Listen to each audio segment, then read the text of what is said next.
guys, this is Dandelion Song, and this will be, I believe, part 23 of the Pope short series of the Pope Fiasco tour. It looks like I either lost 21 or my screencast ate it or something like that, or else I misnumbered them. So that, I don't know if I'm ever going to find part 21, but here we go with part 23. Part 23 corresponds to the start of part 9 of the long series, and so there's only 10 parts of the long series, so we're getting close to the end, and Philadelphia is, for me, the most interesting. I'm surprised that the Pope actually made it this far. I think that some of their plans didn't go the way they were supposed to go, and I would love to, I think I can see that on the looks of their faces, but I don't know, maybe I'm just imagining that. So anyway, I'll just keep our eyes peeled and see what happens here. Song, and I am back, and I'm ready to tear apart this day of the Pope's fiasco visit. And I call that a fiasco. It's not a fiasco for him, probably. It's just I think there's going to be a fiasco for us. That's why I call that. And maniacs on the loose, because that's what we're dealing with. So I was looking at this map here, and then I was remembering, hey, I did a drawing of ISIS right here. So took me forever to get this. Also, this morning I had to wrestle Java to the ground. I had so many technical difficulties, so I'm just so relieved. And actually, I'm using Screencast 2.0, and that has sometimes let me down by not publishing, and so I'm a little worried because Screencast 1.0 won't load still. So cross your fingers for me.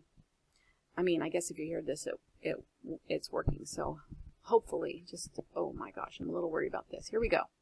So I'm going to just bring you to this video where I found this drawing, but let's just look at all the Philadelphia videos since we're talking about Philadelphia right here. Philadelphia and the Trainwreck, Bride of Christ symbolism, George Washington and the White Horse. These are all relevant to what is about to happen here in Philadelphia. Oh, I'm looking for my Philadelphia squared. Oh, it's going to be a phi squared. So if you put in the search box phi squared, you're going to understand more about Philadelphia because there's 2 phi's in Philadelphia.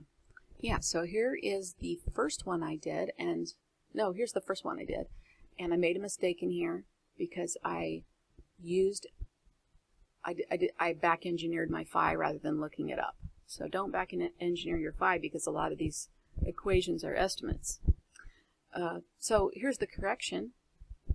And I kind of still underplay how cool this is. I need to actually make another video because I was sort of embarrassed about making that mistake, and I really didn't jump up and down and holler about there's an amazing finding inside of phi squared that has to do with Philadelphia. So these are all things we're going to need to know to keep an eye on what's going on here. So let's look at this area. First of all, I want to show you, I think we will go here in Google Earth. I'm going to try to make shorter videos. I'm trying to get better at making shorter videos. But first of all, I want to show you that this Delaware River, if I could zoom out, it does let me zoom out. This runs exactly like the phi symbol directly through Philadelphia.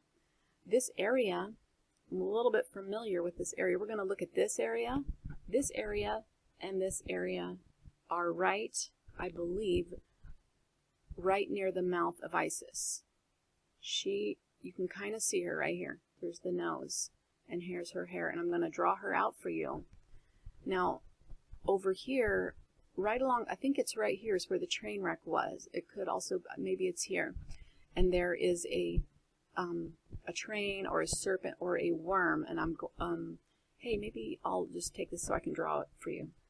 Okay, so here we are in my Paint Shop Pro. I like to use the old one. I have the new one, but I know where all the buttons are on this one. So now I forgot what I was going to draw for you. Oh, there's a, okay, I know what I was going to draw for you. Let's do it in black. Egyptian hieroglyphs, especially if you're new to my channel, you haven't probably heard this before, but in my older videos I talked more about hieroglyphs. And in Egyptian hieroglyphs of the pharaohs, there's something that looks like this. And I believe that whoops, I drew this backwards, it's a 106. I believe that the Amtrak train was a version of this hieroglyph, except for because this happened, I think it happened right here, where I'm circling. Let me make this a little bigger. Okay. So it happened right here, I think, where I'm circling. And there is a worm drawn right here, and it matches this. Now, in that wreck, I have a lot of videos about that, but shortly, this location right here has some strange coordinates reflecting 40, and 40 is the gematria for us and the U.S. So when this train came, it didn't come off the rails. There was a bomb, of course. You know, we need different words for the levels of hoaxes. But when this came off the rails, it was supposed to be a symbolic event that the U.S. has come off the rails, basically, of awareness, because it's right next to Delaware, which is the first state, and the Delaware River. So it came off right next to the stream of awareness. And the train itself suffered a head wound. It had its right eye put out. You know, this was really a symbolic event. The Egyptian hieroglyphs don't show the eyes on it. So this number right here, 40, it's also in, I decoded the word Buddha. It's also in the word Buddha. So it doesn't necessarily mean just the U.S., but it is us. And us was a concept that they thought about when they designed the name for the U.S. So it is the body of what would be called Christ, if you looked at it from a religious point of view. Now, the body of Christ is coded into these hoaxes and into the news and into these happenings as 816. This is in the Georgia Guidestones, where they talk about reducing the population of the body of Christ. And then all of these recent happenings show the death and destruction of the body of Christ. Allison Parker, her gematria equals the body of Christ. So that was all a stage hoax where they're either trying to hypnotically program your subconscious with the idea of that these are the end times and you're going to die.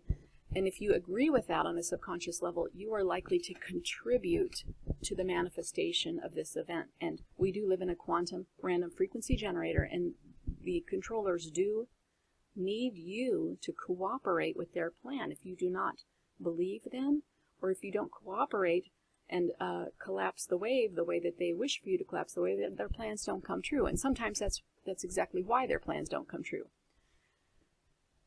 So this 816 is backwards of 618, which is phi.